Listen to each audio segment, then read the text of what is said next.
Hi అండి. ఈరోజు వీడియోలో ఒక స్పెషల్ స్వీట్ అయితే ప్రిపేర్ చేశానండి.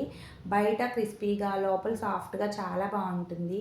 ఈ స్వీట్ అయితే ఇంట్లో ఉన్న వాటితోనే ప్రిపేర్ చేసుకోవచ్చండి. ఇంతకీ స్వీట్ ఏంటి అనుకుంటున్నారా? కొబ్బరి పాలు అప్పాలండి. చాలా బాగుంటాయి. ఫస్ట్ టైం చేసినా చక్కగా తయారు చేసుకోవచ్చండి. ఈ స్వీట్ని నేను సింపుల్గా ఎలా ప్రిపేర్ చేశానో చూపిస్తాను. వీడియో స్కిప్ చేయకుండా చివరి వరకు చూసేయండి. స్టెప్ బై స్టెప్ అయితే చెప్తాను. మీ అందరికీ చిన్న రిక్వెస్ట్ అండి. నా ఛానల్లో వీడియోస్ కొత్త వాళ్ళు ఎవరైనా ఫస్ట్ టైం చూస్తున్నట్లయితే ప్లీజ్ నా ఛానల్ని సబ్స్క్రైబ్ చేయడం అయితే మర్చిపోవద్దండి. ఇప్పుడు ఈ కొబ్బరిపాలు అప్పాలు అయితే ఎలా ప్రిపేర్ చేశానో చూపిస్తాను. ఈ కొబ్బరిపాలు అప్పాలని ప్రిపేర్ చేసుకోవడానికైతే ఒక పెద్ద సైజు కొబ్బరికాయని తీసుకుని చిన్న చిన్న ముక్కలుగా కట్ చేసుకోవాలండి. చూడండి, వీడియోలో చూపిస్తున్న విధంగా ముక్కలు కట్ చేసుకుని మిక్సీ జార్లో వేసుకుని కొబ్బరి కూరని అయితే రెడీ చేసుకున్నానండి. కోరుకున్నా పర్వాలేదు, నేనైతే మిక్సీ జార్లో వేసుకుని మెత్తగా తయారు చేసుకున్నాను. చూడండి, ఈ విధంగా కొబ్బరి కూరని అయితే తయారు చేసుకున్నాను. ఇప్పుడు స్టవ్ ఆన్ చేసుకుని ఒక ప్యాన్ పెట్టుకుని ఒక 2 స్పూన్ల వరకు నెయ్యిని అయితే వేసుకున్నానండి. ఇప్పుడు దీనిలో కొబ్బరికూరని వేసుకుని ఫ్రై చేసుకోవాలండి. నేను తీసుకున్న కొబ్బరికాయకి అయితే 2 కప్పుల వరకు కొబ్బరి తురుము అయితే వచ్చింది. చూడండి, 2 కప్పులు అయితే కొబ్బరి తురుముని వేసుకున్నాను. వేసుకుని 2-3 నిమిషాల పాటు దీన్ని అయితే ఫ్రై చేసుకోవాలి. ఇప్పుడు దీనిలో 3/4 కప్పు వరకు బెల్లాన్ని వేసుకున్నానండి. ఏ కప్పుతో అయితే నేను కొబ్బరిని తీసుకున్నానో అదే కప్పుతో 3/4 కప్పు బెల్లం, 3/4 కప్పు వరకు పంచదారని వేసుకున్నాను. చూడండి, ఇలా వేసుకుంటే మనకు కరెక్ట్గా స్వీట్ అయితే సరిపోతుంది. స్వీట్ కొద్దిగా తక్కువ తినేవాళ్ళు అయితే తగ్గించి వేసుకోవచ్చండి, పంచదారని కానీ బెల్లాన్ని కానీ. ఇలా పంచదార బెల్లం 2 వేసి చేయడం వల్ల ఈ కొబ్బరి మిశ్రమం అయితే చాలా రుచిగా ఉంటుంది. ఇప్పుడు దీనిలో ఒక 1/4 కప్పు వరకు వాటర్ని వేసుకున్నాను. వాటర్ వేసుకున్న తర్వాత లైట్గా పాకంలా వస్తుందండి. సిమ్లో పెట్టుకుని కలుపుకుంటూ ఉంటే దగ్గర పడుతుంది. ఇదైతే పాకం ఏం రావాల్సిన అవసరం లేదండి, దగ్గర పడితే సరిపోతుంది. ఇలా దగ్గర పడిన తర్వాత కొద్దిగా యాలకుల పొడి వేసుకున్నాను.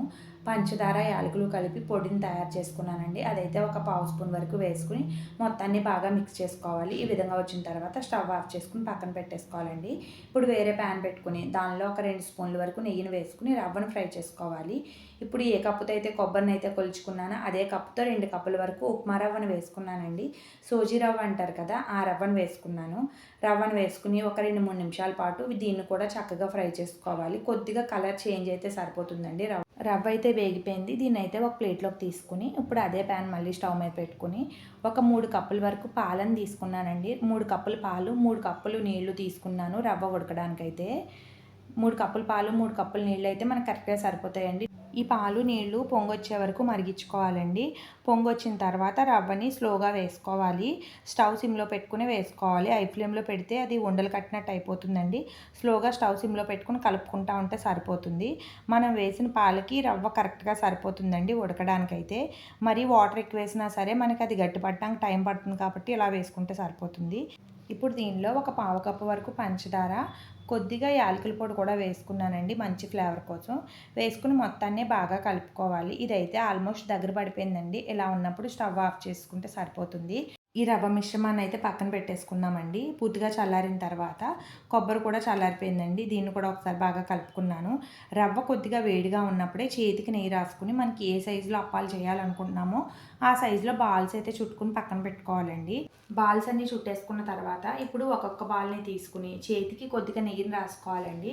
నెయ్యి రాసుకోవడం వల్ల అప్పాలు చేసేటప్పుడు చేతికి అంటుకోకుండా వస్తాయి. ఇప్పుడు ఒక్కొక్క బాల్ని తీసుకుని చేతితోనే ఇలా గారెల్లా ఒత్తుకోవాలండి. ఒత్తుకున్న తర్వాత ఈ కొబ్బరి మిశ్రమాన్ని తక్కువగా తీసుకోవాలి. మరీ ఎక్కువగా తీసుకుంటే లోపల పెట్టింది ఆయిల్లో వేగేటప్పుడు బయటకు వచ్చేస్తుందండి.